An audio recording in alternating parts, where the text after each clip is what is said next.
ಇದೀಗ ಬಜೆಟ್ ಅಧಿವೇಶನದಲ್ಲಿ ಗ್ರೇಟರ್ ಬೆಂಗಳೂರು ವರದಿಯನ್ನು ಈಗಾಗಲೇ ಮಂಡನೆಯನ್ನು ಕೂಡ ಮಾಡಲಾಗಿದ್ದಾರೆ. ಅದಕ್ಕೆ ಸಂಬಂಧಪಟ್ಟಂತೆ ಬೆಂಗಳೂರಿನ ಅಭಿವೃದ್ಧಿಗೆ ಯಾವ ರೀತಿಯಾಗಿ ಅನುಕೂಲ ಆಗುತ್ತೆ, ಅದರಿಂದ ಅನಾನುಕೂಲ ಏನು ಅನ್ನೋದ್ರ ಬಗ್ಗೆ ನಾವು ಒಂದಷ್ಟು ಸಾರ್ವಜನಿಕರು, ಅದೇ ರೀತಿಯಲ್ಲಿ ಕೂಡ ಪಾಲಿಕೆ ಸದಸ್ಯರು, ಶಾಸಕರು, ಸಚಿವರನ್ನ ಅಭಿಪ್ರಾಯವನ್ನು ಕೂಡ ಸಂಗ್ರಹವನ್ನು ಮಾಡ್ತಿದ್ರಿ. ಇದು ಸಂಬಂಧಪಟ್ಟಂತೆ ನಮ್ಮ ಜೊತೆ ಮಾಜಿ ಪಾಲಿಕೆ ಸದಸ್ಯರು ಮತ್ತು ಆಡಳಿತ ಪಕ್ಷದ ನಾಯಕರಾಗಿದ್ದಂಥ NR ರಮೇಶ್ ಅವರು ನಮ್ಮ ಜೊತೆ ಇದ್ದಾರೆ. ಅವ್ರ ಜೊತೆ ಕೂಡ ಕೇಳೋಣ. ಸರ್, ಈ ಗ್ರೇಟರ್ ಬೆಂಗಳೂರು ಅನ್ನೋದು ಕಾನ್ಸೆಪ್ಟ್ ಯಾಕೆ ಬಂತು, ಇದರಿಂದ ಅನುಕೂಲ ಏನು, ಅನಾನುಕೂಲ ಏನು ಸರ್? ಎರಡು ಪ್ರಮುಖವಾದಂಥ ಕಾರಣಗಳು.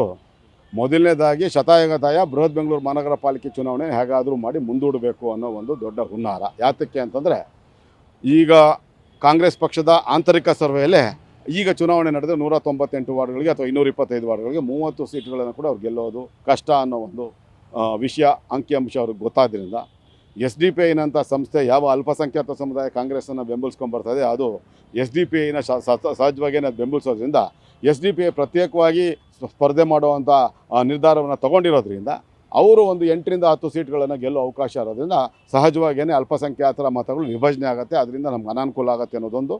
ಮತ್ತು BBMP ವ್ಯಾಪ್ತಿಯ 5 ಲೋಕಸಭಾ ಕ್ಷೇತ್ರಗಳು, ಚಿಕ್ಕಬಳ್ಳಾಪುರ ಕೂಡ ಸೇರಿದಾಗೆ. ಚಿಕ್ಕಬಳ್ಳಾಪುರ ಯಾಕೆ ಅಂತಂದರೆ ಯಲಹಂಕ ವಿಧಾನಸಭಾ ಕ್ಷೇತ್ರ ಚಿಕ್ಕಬಳ್ಳಾಪುರ ವ್ಯಾಪ್ತಿಗೆ ಬರೋದ್ರಿಂದ 5 ಲೋಕಸಭಾ ಕ್ಷೇತ್ರಗಳಲ್ಲಿ ಕೂಡ ಭಾರತೀಯ ಜನತಾ ಪಾರ್ಟಿ ಅಭ್ಯರ್ಥಿಗಳು ಗೆದ್ದಿರೋದ್ರಿಂದ ಎರಡನೇದು. ಮೂರನೇದು, ಅಲ್ಲಿನ ನೀರಿನ ಬಲ ಬೆಂಗಳೂರು ಮಹಾನಗರದಲ್ಲಿ ವಿಶೇಷವಾಗಿ ನೀರಿನ ಬೆಲೆಯನ್ನು 2ನೇ ಸಾರಿ ಏರಿಸ್ತಾ ಇರೋದು, ಎಲೆಕ್ಟ್ರಿಸಿಟಿ ವಿದ್ಯುತ್ ಶಕ್ತಿ ದರವನ್ನು ಏರಿಸಿರೋವಂಥದ್ದು, ಮದ್ಯದ ದರವನ್ನು ಏರಿಸಿರೋವಂಥದ್ದು, ಬಸ್ ದರವನ್ನು ಏರಿಸಿರೋವಂಥದ್ದು, ಎಲ್ಲದಕ್ಕಿಂತಲೂ ಗೈಡೆನ್ಸ್ ವ್ಯಾಲ್ಯೂ, ಪ್ರಾಪರ್ಟಿಗಳ ಗೈಡೆನ್ಸ್ ವ್ಯಾಲ್ಯೂ ಜಾಸ್ತಿ ಮಾಡಿರ್ತಕ್ಕಂಥದ್ದು, ಸ್ಟ್ಯಾಂಪ್ ಡ್ಯೂಟಿಯನ್ನು ಜಾಸ್ತಿ ಮಾಡಿರೋವಂಥದ್ದು, ಮತ್ತು BMR ಅಂದರೆ ಮೆಟ್ರೋ ದರವನ್ನು ಏರಿಕೆ ಮಾಡಿರೋವಂಥದ್ದು. ಇದೆಲ್ಲ ಸಹಜವಾಗಿಯೇ ಬೆಂಗಳೂರಿನ ನಾಗರಿಕರು, ವಿಶೇಷವಾಗಿ ಮಧ್ಯಮ, ಕೆಳ ಮಧ್ಯಮ ಮತ್ತು ಬಡ ಕುಟುಂಬದ ಜನರು ಸಹಜವಾಗಿ ಸಿದ್ದರಾಮಯ್ಯನವರ ಸರ್ಕಾರದ ವಿರುದ್ಧ ಇರೋದು. ಅದು ಅಲ್ಲದೆ ಕಳೆದ 6-7 ತಿಂಗಳಿಂದ ಇವರು ಯಾವಾಗ ಗ್ಯಾರಂಟಿ ಯೋಜನೆಗಳು ಕೂಡ ಸಾಕಾರಗೊಳ್ಳದೇ ಇರೋದ್ರಿಂದ ಸಹಜವಾಗಿ ಅವರೆಲ್ಲ ಇವ್ರ ವಿರುದ್ಧ ಕೋಪದಲ್ಲಿರೋದ್ರಿಂದ ಯಾವುದೇ ಕಾರಣಕ್ಕೂ ಚುನಾವಣೆ ನಡೆದರೆ ನಮಗೆ ಅವಕಾಶ ಇಲ್ಲ ಅನ್ನೋ ಒಂದು ಕಾರಣ ಇಟ್ಕೊಂಡು ಚುನಾವಣೆಯನ್ನು ಮುಂದೂಡಲಿಕ್ಕೆ ಸುಪ್ರೀಂ ಕೋರ್ಟ್ ಎಲ್ಲಿ ತಮ್ಮ ಚುನಾವಣೆ ನಡೆಸಲಿಕ್ಕೆ ಆದೇಶ ಮಾಡಿಬಿಡುತ್ತೋ ಅಂತ ಹೇಳಿ ಆತುರಾತುವಾಗಿ ಇವರು ಗ್ರೇಟರ್ ಬೆಂಗಳೂರು ಅಥಾರಿಟಿಯನ್ನು ಮತ್ತು ರಿಜ್ವಾನ್ ಅರ್ಷದ್ ನೇತೃತ್ವದಲ್ಲಿ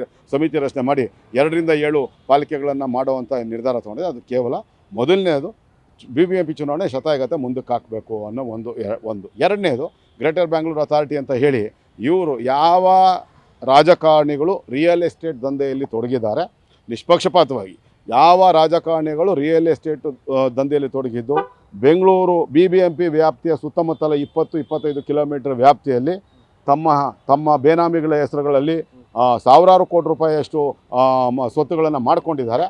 ಅದನ್ನು ಒಂದಕ್ಕೆ 20ರಷ್ಟು, ಒಂದಕ್ಕೆ 10ರಷ್ಟು, 20ರಷ್ಟು ಬೆಲೆ ಬರಲಿಕ್ಕೆ ಅಂತ ಹೇಳಿ ಈ ಗ್ರೇಟರ್ ಬೆಂಗಳೂರು ಅಥಾರಿಟಿಯನ್ನು ಮಾಡ್ಕೊಂಡಿರ್ತಕ್ಕಂಥದ್ದು ಅತ್ಯಂತ ಸ್ಪಷ್ಟ. ಇದರಲ್ಲಿ ಬೇರೆ ಯಾವುದೂ ವಿಶೇಷ ಇಲ್ಲ. ಇವ್ರು ಮಾಡಿರ್ತಕ್ಕಂಥ ಗ್ರೇಟರ್ ಬೆಂಗಳೂರು ಅಥಾರಿಟಿ ಒಂದು ಏನು ಬಿಲ್ಲನ್ನು ಪಾಸ್ ಮಾಡ್ಕೊಂಡು ಅದರಿಂದ ಬೆಂಗಳೂರು ನಾಗರಿಕರಿಗೆ ಏನೂ ಅನುಕೂಲ ಆಗೋಲ್ಲ. ಅದು ಅನುಕೂಲ ಆಗೋದೇನಿದ್ರೆ ಈ ಒಂದು ವಂಚಕ ರಾಜಕಾರಣಿಗಳು, ಭ್ರಷ್ಟ ಅಧಿಕಾರಿಗಳು ಮತ್ತು ಈ ಒಂದು ಶ್ರೀಮಂತರು ಏನು ಇವತ್ತು ಬೆಂಗಳೂರು ಸುತ್ತಮುತ್ತಲ ಪ್ರದೇಶ 20 ಕಿಲೋಮೀಟರ್ ವ್ಯಾಪ್ತಿಯಲ್ಲಿ ಸ್ವತ್ತುಗಳನ್ನು ಮಾಡ್ಕೊಂಡಿದ್ದಾರೆ, ಅದಕ್ಕೆ ಒಂದಕ್ಕೆ 10-20ರಷ್ಟು ಬೆಲೆ ಬರ್ತದೆ ಅನ್ನೋ ಒಂದೇ ಒಂದು ದುರುದ್ದೇಶ ಇಟ್ಕೊಂಡು ಇವತ್ತು ಗ್ರೇಟರ್ ಬೆಂಗಳೂರು ಅಥಾರಿಟಿ ಜಾರಿಗೆ ಬರೋದು. ನಿಮಗೆ ಒಂದಂತೂ ಸತ್ಯವಾಗಿ ಹೇಳ್ತೀನಿ, ಯಾವ ಕಾರಣಕ್ಕೂ ಇವತ್ತಲ್ಲ ಇನ್ನೊಂದು ವರ್ಷ ಅಲ್ಲ, 2 ವರ್ಷ ಬಿಟ್ಟು ಚುನಾವಣೆ ನಡೆಸಲಿಕ್ಕೆ ಇನ್ನೊಂದು ವರ್ಷ 2 ವರ್ಷ ಇವರು ಇಷ್ಟ ಇಲ್ಲ.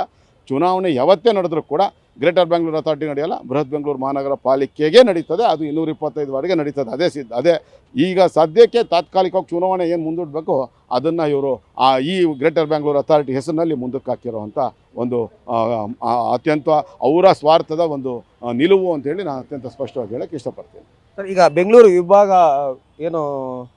ಇಬ್ಬಾಗ ಮಾಡ್ದೇನೆ ಅದೇ ರೀತಿಯಾಗಿ ಕೂಡ ಅಭಿವೃದ್ಧಿ ಮಾಡ್ಬೋದು ಅಂತ ನೋಡಿ. ಒಂದು ಬೆಂಗಳೂರನ್ನು ವಿಭಜನೆ ಮಾಡುವಂಥ ಒಂದು ಅಂಶನೇ ಇವ್ರು ತರಬಾರ್ದು. ಇವರು ಯಾವಾಗ ಬೆಂಗಳೂರನ್ನು ವಿಭಜನೆ ಮಾಡ್ತೀವಿ ಅಂತೇಳಿ ಸಿದ್ದರಾಮಯ್ಯನವರ ಸರ್ಕಾರ, ಅದರಲ್ಲಿ ವಿಶೇಷವಾಗಿ ದೊಡ್ಡ ಹಾಲಹಳ್ಳಿ ಕೆಂಪೇಗೌಡರ ಮಗ DK ಶಿವಕುಮಾರ್ ಅವರು ಒಂದು ವಿಷಯವನ್ನು ನಾನು ಕೂಡ ಅವರಿಗೆ ನೇರವಾಗಿ ಮನವರಿಕೆ ಮಾಡಿಕೊಟ್ಟಿದ್ದೆ. ನಿಮ್ಮ ತಂದೆಯವರ ಹೆಸರು ಕೂಡ ಕೆಂಪೇಗೌಡರಿದೆ.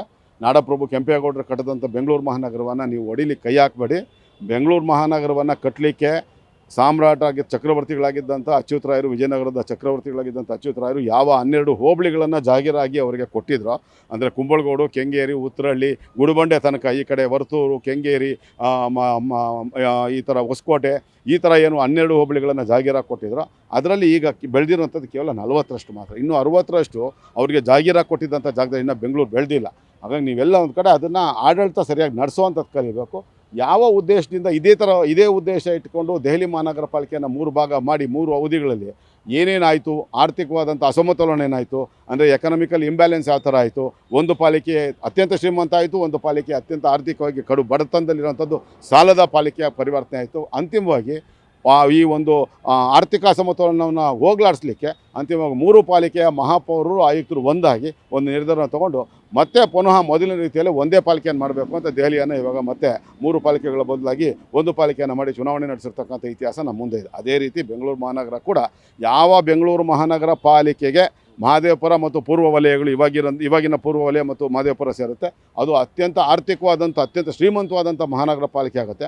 ಯಾವ ಮಹಾನಗರ ಪಾಲಿಕೆಗೆ ಈಗಿನ ದಾಸರಹಳ್ಳಿ ಪಶ್ಚಿಮ ವಲಯದ ಭಾಗಗಳು ಸೇರುತ್ತೆ, ಅದು ಆರ್ಥಿಕವಾಗಿ ಕಡು ಬಡ ಸ್ಥಾನದಲ್ಲಿರ್ತಕ್ಕಂಥ ಆರ್ಥಿಕವಾಗಿ ತುಂಬ ಕೆಳಗಿನ ಸ್ಥಾನದಲ್ಲಿರುವಂಥ ಬೃಹತ್ ಬೆಂಗಳೂರು ಮಹಾನಗರ ಪಾಲಿಕೆ ಆಗುತ್ತೆ. ಹೀಗಾಗಿ ಆರ್ಥಿಕ ಅಸಮತೋಲನ ತನ್ನಂತಾನೇ ಆಗುತ್ತೆ. ಉದ್ಯೋಗ ಸಮಸ್ಯೆಗಳು ಈ ಭಾಗದಲ್ಲಿ ದಾಸರಹಳ್ಳಿ ಪಶ್ಚಿಮ ವಲಯ ಭಾಗದಲ್ಲಿ ಹೆಚ್ಚಾಗುತ್ತೆ. ರಿಯಲ್ ಎಸ್ಟೇಟ್ ಉದ್ಯಮಿಗಳು ಈ ಕಡೆ ಜಾಸ್ತಿ ಆಗುತ್ತೆ. ನೆಲದ ಬೆಲೆ ಈ ಕಡೆ ಪೂರ್ವ ಮತ್ತು ಮಹದೇವಪುರ, ಯಲಹಂಕ ಮತ್ತು ಬೊಮ್ಮನಹಳ್ಳಿ ವಲಯಗಳು ಸೇರುವಂಥ ಭಾಗದಲ್ಲಿ ವಿಪರೀತ ಆಗುತ್ತೆ.